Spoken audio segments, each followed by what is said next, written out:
Star news Marathi, नवे पाऊल नवी दिशा. सांगलीतील काँग्रेस मेळाव्यात खासदार विशाल पाटील यांचे दमदार भाषण. म्हणाले, काँग्रेसचे हात बळकट करा. 9वी 10वी 11वी 12वी science, NEET, JEE, CET, NATA अशा सर्व स्पर्धा परीक्षांसाठी नंबर 1 चा पर्याय म्हणजे Shri Rajalakshmi royal academy of science Vita. इथे मिळतो number 1 result, number 1 teaching quality, 3D animated video lectures, live organ biology workshop, number 1 infrastructure, AC, digital classroom, library, study room, expert lectures from various fields, educational tours, exclusive workshop for personality development, olympiad exam, foundation course, लाखो रुपयांची scholarship आणि दत्तक योजनाही. आपल्या पाल्याच्या उज्ज्वल भविष्यासाठी आजच प्रवेश निश्चित करा. प्रवेश सुरू 2026-27.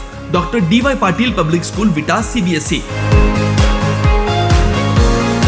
नर्सरी, LKG, UKG, 1ली ते 10वी, रोबोटिक्स, प्रत्येक क्लासमध्ये smart board, school ERP app, abacus, आधुनिक प्रशस्त science lab, science Olympiad, NTSC, MTSC, NSSC scholarship परीक्षा तयारी. 8वी पासून IIT, JEE, नीट फाउंडेशन कोर्स बॅच सुरू. 50,000 स्क्वेअर फूटचं भव्य मैदान, amusement park, taekwondo, yoga, skating, धनुर्विद्या, संगीत, गिटार, डान्स. संपर्क करा. आपल्याकडे एक करिश्मा असलेलं नेतृत्व, नेहरूंचं, इंदिरा गांधींचं, राहुल गांधींच्या आधी राजीव गांधींचं, सोनिया गांधींचं एक करिश्मा असलेलं नेतृत्व आपल्याला लाभलं आणि त्यातनं निवडणुकीत आपल्याला विजय मिळत गेला. पण संघटन मजबूत का करायचं आहे? हे काय माझ्या एकट्याच्या निवडणुकीसाठी, काय बाळासाहेबांच्या निवडणुकीसाठी, विक्रमदादांच्या, आमच्या निवडणुकीसाठी नाही.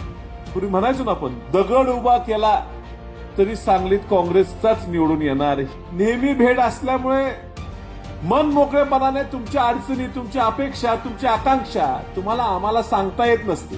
ह्या सांगली जिल्ह्यात आपण चिन्ह नसताना काँग्रेसचा खासदार निवडून आणला. ही आमच्या सोडून कुणाच्या तक्रारी करू नयेत, एकामेकाच्या तक्रारी करू नयेत. आमच्या नेत्याच्या तक्रारी करायच्या असतील तर खुशाल करा.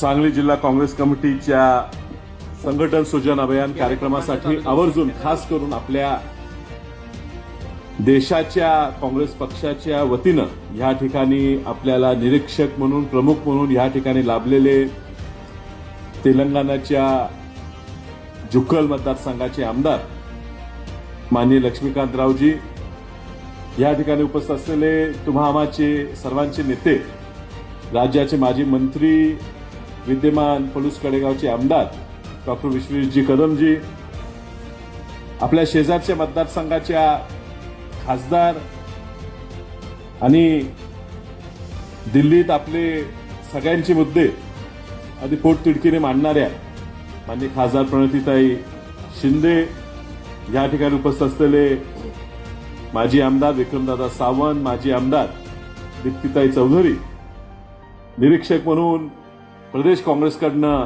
आपल्याकडे आलेले माननीय आप्पाजी शेलार, माननीय दरेकर साहेब, माननीय ॲडव्होकेट अमितजी, जितेश भैया कदम, शैलजा भाभी, ज्या ठिकाणी आपण बसलेलो आहे त्या जिल्ह्याचे, शहर जिल्ह्याचे अध्यक्ष मान्य राजेशजी नाईक, या ठिकाणी उपस्थित असलेले सर्व मान्यवर, मंचावरील, मंचाखालील आणि ह्या ठिकाणी उपस्थित असलेले काँग्रेस पक्षाचे सर्व प्रमुख पदाधिकारी आणि कार्यकर्ते, बंधूंनो, भगिनी, खूप वेळ मी घेणार नाही कारण प्रमुख वक्ते अजून बोलणार आहेत. आणि आत्ताच प्रणितीताईंनी तुम्हाला जे काही सांगितलं ती परिस्थिती सांगली जिल्ह्याची, सोलापूर जिल्ह्याची, महाराष्ट्राची, देशाची वेगळी नाही. पूर्वीपासून आपला जो पक्ष होता तो सुरुवातीला संघटन मजबूत असलेला पक्ष होता. आपल्याकडे एक करिश्मा असलेलं नेतृत्व, नेहरूंचं, इंदिरा गांधींचं, राहुल गांधींच्या आधी राजीव गांधींचं, सोनिया गांधींचं एक करिश्मा असलेलं नेतृत्व आपल्याला लाभलं आणि त्यातनं निवडणुकीत आपल्याला विजय मिळत गेला. पण तुम्ही सांगली जिल्हा सुद्धा ओळखाल, कदाचित तुम्हाला सगळ्यांना पूर्वीच्या गोष्टी माहीत नसतील, पण सांगली जिल्ह्याचं काँग्रेस पक्षाचं संघटन एवढं बळकट होतं की बाहेरच्या जिल्ह्यातनंच नव्हे तर बाहेरच्या विभागातनं, विदर्भातनं सुद्धा आपल्याकडे येऊन मला वाटते आमदार, विधान परिषदेचे, स्थानिक स्वराज्याचे ह्या ठिकाणून आपण निवडून द्यायचं. खूप वर्ष झाले नाहीत, पण आपल्या शेजारच्या मतदारसंघाचे माजी आमदार जयवंतराव आवळेजी हे ह्या विभागातनं लातूरला गेले आणि लातूरला जयवंतराव आवळे साहेब खासदार म्हणून निवडून आले. लातूर आणि कोल्हापूर जिल्हा, इचलकरंजी, हातकणंगले ह्या भागात हे संघटन मजबूत झाल्यावर, पण संघटन मजबूत का करायचं आहे? हे काय माझ्या एकट्याच्या निवडणुकीसाठी, काय बाळासाहेबांच्या निवडणुकीसाठी, विक्रमदादांच्या आमच्या निवडणुकीसाठी नाही. संघटन यासाठी मजबूत करायचं आहे की एखादा सामान्य कार्यकर्ता, कदाचित त्याची आर्थिक परिस्थिती इतर लोकांसारखी नसेल, कदाचित जातीय समीकरण त्याच्या फायद्याचे नसतील, मतदारसंघात त्याला मतदान करणारी जी लोक आहेत ती त्याच्या जातीची, जमातीची, धर्माची नसतील, पण संघटन ज्या वेळेला सक्षम होते त्यामुळे जो व्यक्ती उभा करेल, पूर्वी म्हणायचो ना आपण, दगड उभा केला तरी सांगलीत काँग्रेसचाच निवडून येणार, ही जी आपली संघटना बळकट होती, कुठेतरी आपण मागे पडलो. अर्थात त्यात काही गोष्टी युती आणि आघाडीच्या सुद्धा आहेत. राष्ट्रवादी आघाडी केली, त्यांच्या मतदारसंघात तिथं आमदार निवडून आले, आपण तो मतदारसंघाकडे दुर्लक्ष केलं. तुम्ही सुद्धा आमच्याकडे तक्रार देशील, कदाचित शिराळा, वाळवा, तासगाव ह्या ठिकाणी विद्यमान आमदार राष्ट्रवादीचे राहिले, आपण कुठेतरी कमी पडलो, ही तुमची तक्रार असणार. आता देश पातळीवर आपले अध्यक्ष खडगेजी आणि आपले नेते राहुलजी यांनी ह्या ठिकाणी थोटा साहेबांना पाठवलेलं आहे ह्या कारणासाठी की तुमचं संघटन मजबूत करतं. आम्ही तुम्हाला रोज बघतो, त्यामुळे आम्हाला कधीतरी हो दे, चालले अशी भावना होऊ नये म्हणून बाहेरनं या ठिकाणी लोक आलेली आहेत. तुमच्या सगळ्यांशी बोलणार आहे. कदाचित नेहमी भेट असल्यामुळे मन मोकळेपणाने तुमच्या अडचणी, तुमच्या अपेक्षा, तुमच्या आकांक्षा तुम्हाला आम्हाला सांगता येत नसते.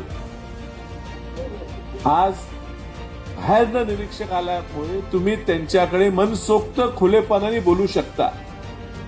ह्या सांगली जिल्ह्यात आपण चिन्ह नसताना काँग्रेसचा खासदार निवडून आणला, ही ताकद आपल्या संघटनेची आहे.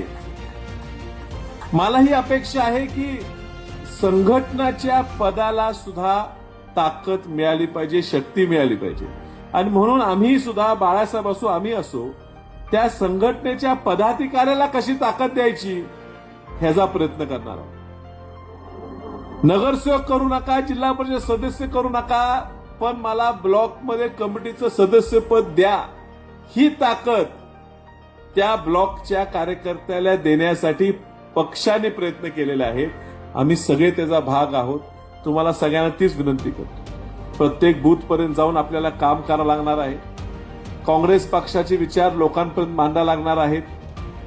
समोरनं जो मोबाईलवर बसून काहीतरी कमेंट मारतो, सोशल मीडियावर काहीतरी टाकतो, त्याला तिथल्या तिथं उत्तर द्यायची सुद्धा आपल्यात ताकद पाहिजे. ती ताकद निर्माण करायला आपल्याला आपल्या पक्षाचे विचार हे पूर्णपणे आपल्या मनात, डोक्यात शिरले पाहिजे. आणि त्यासाठी आमदार साहेब लक्ष्मीकांतरावजी ह्या ठिकाणी आलेले आहेत. ते तुमच्या सगळ्यांशी बोलणार आहेत. मी तुम्हाला भाषण एवढ्यासाठी करत नाही, कारण त्यांनी आपल्यासाठी, त्यांचा मतदारसंघ आपल्याला लागून आहे.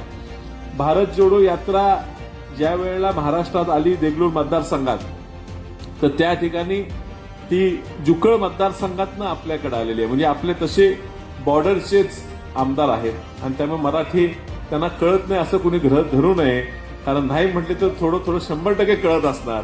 त्यामुळे काहीतरी बोलायला जाशीला आणि अडचणीत येशीला, आम्ही पण सावध आहे.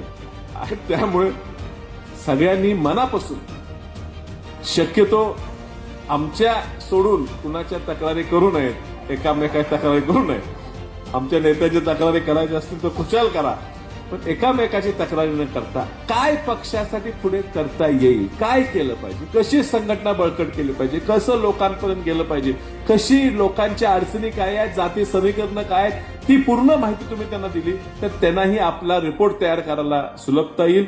तुम्ही सगळे एवढ्या कमी वेळेत सांगून सुद्धा एवढ्या मोठ्या संख्येने या ठिकाणी उपस्थित झालाय, याबद्दल तुमच्या सगळ्यांचं मी आभार मानतो. आपली रजा घेतो. नमस्कार. आपल्या परिसरातील लेटेस्ट बातम्या पाहण्यासाठी स्टार न्यूज मराठी यूट्यूब चॅनलला आत्ताच सबस्क्राईब करा.